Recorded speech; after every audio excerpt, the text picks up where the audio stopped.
I don't imagine a lot of people these days read the 1948 novel, The Big Fisherman.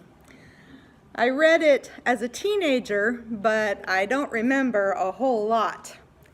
You may recall that it was written by Lloyd C. Douglas, who also wrote The Robe, and who excelled at vivid, better? Yeah. For my husband who is deaf. Who excelled at vivid descriptions of life in the first century. In The Big Fisherman, it was his characterization of the big, brawny, stubborn, opinionated Simon Peter who captured me. In the movie, he was portrayed by Howard Keel.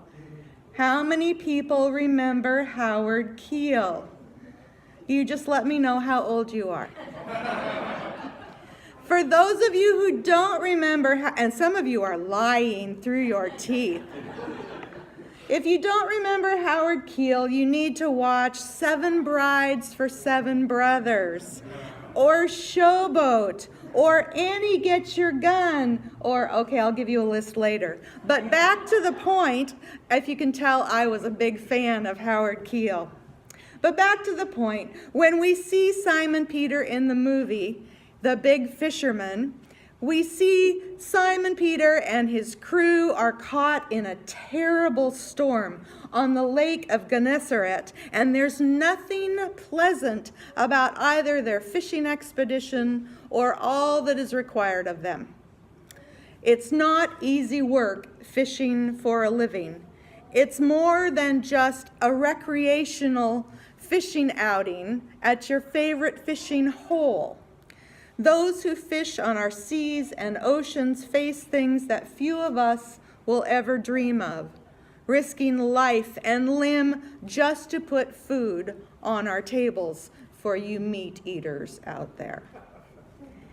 Based out of Dutch Harbor in the Aleutian Islands, the ship Alaska Ocean is captained by Scott Simons, who says that his responsibilities are twofold. First and foremost is to operate the vessel safely. Secondarily is to find the fish. David Long, the second mate of the ship, says that anybody who's been out on the seas and in the business long enough loses quite a few of their friends. To be a professional fisher requires that you are hale and hardy and able to withstand whatever the weather and water gods throw at you. You must be patient and strong of stomach. You must be willing and able to clean what you catch. That's where it stopped me right there. You must be resilient and ready to head back out on the water no matter how difficult your last trip might have been. Peter Woods, a Methodist minister in South Africa, shares his memories of fishermen from his port chaplaincy days. He describes them as wild men. He says that a chaka, or squid boat captain he met, said that before the crew boarded his boat to go out on a run, he had to stand at the quayside with a tray of marijuana so that crew members could sample the quality. And that was the deciding factor as to whether they would board. Another ritual among the chaka crews in the southern sea of Africa is when 2 boats pass each other and the crews hang over the gunwales and hurl abuse at each other. The exchanges are colorful in the extreme and often refer to the mothers of the other crew. I see that some of you can imagine what words are being exchanged. I won't ask you how you know those phrases. But I want you to keep in mind all of that as you imagine Simon Peter and Andrew and James and John, because these are the guys that Jesus chose. These are the guys that Jesus saw something in. These hard-working, earthy, sweaty, fish-smelling men who labored hour upon hour, day after day. And then after bringing in their nets, men who most likely sat down for a pint or two of mead so they could kick back, relax, and let off a little steam. These are the guys that Jesus watched as they finished their work one day on the lake of Gennesaret. And as they washed their nets, Jesus had the nerve to climb into Simon Peter's boat and ask him to head back out onto the water. Not just a little way, but to ask him to head into the deeper water. You know, because after his many hours of fishing and catching nothing, and most likely being extremely disappointed and exhausted and frustrated, that's exactly what Simon Peter was hoping someone would ask him to do. But Peter did it, because Jesus was the one doing the asking. Then Jesus had the gall to ask them to put their nets back in the water, the nets they had just washed. You know, that takes a lot of nerve. And these being salty working men who were tired and frustrated and probably beyond done with their day, you can just imagine the words that were going through their heads. And maybe a few of them escaped their lips. The gospel writers spared us any blasphemies that might have been directed at Jesus. Being a man of the people, Jesus had probably heard them all before. And if the words were withheld because, it was Jesus standing in front of them, I'm sure he could tell from their body language and the facial expressions that were being exchanged just what they were thinking. You know when somebody's irritated with you exactly what they're thinking, right?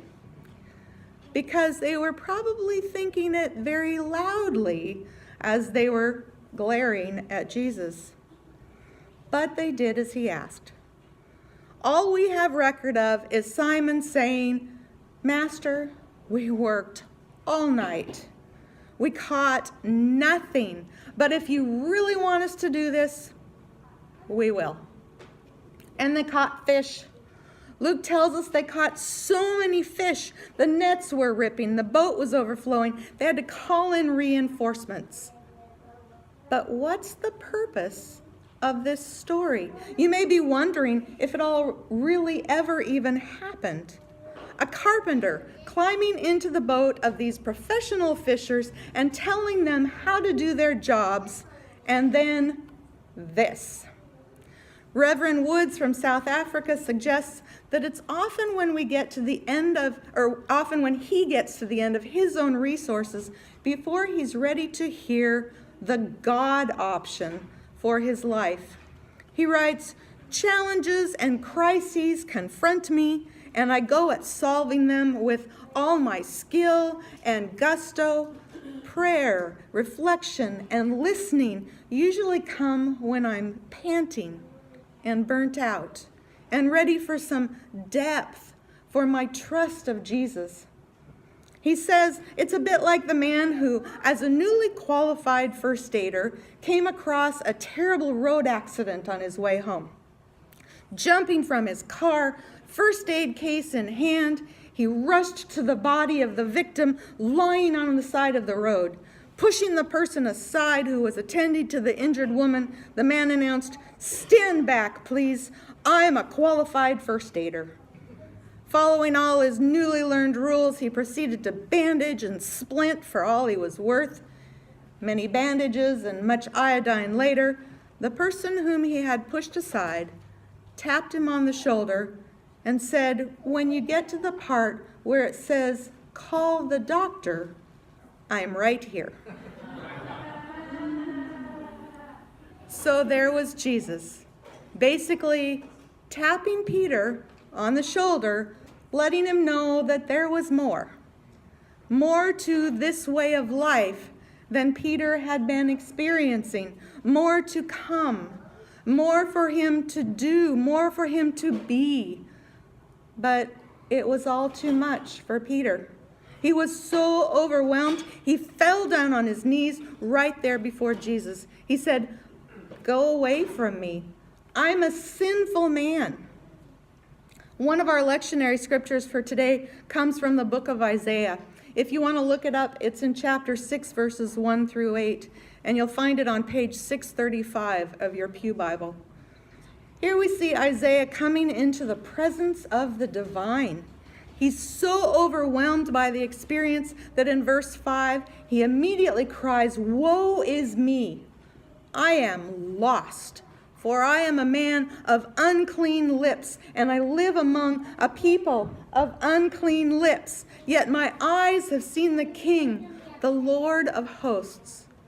Like Isaiah before him, when confronted with the holy, Peter could only see his own inadequacies, his failures.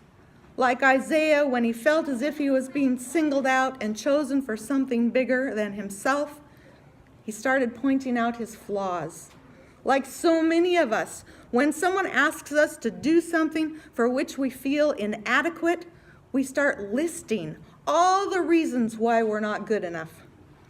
And like so many of the people who have been trying to recruit us to do tasks for which we feel unworthy or incapable, Jesus does not accept Peter's excuses.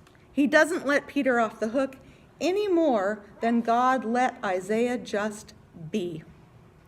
As the Bible tells us, one of the seraphs, an angelic being, picked up a live coal with a pair of tongs, touched it to Isaiah's lips, and said, "Now that this has touched your lips, your guilt has departed, and you are forgiven. Your sin is blotted out."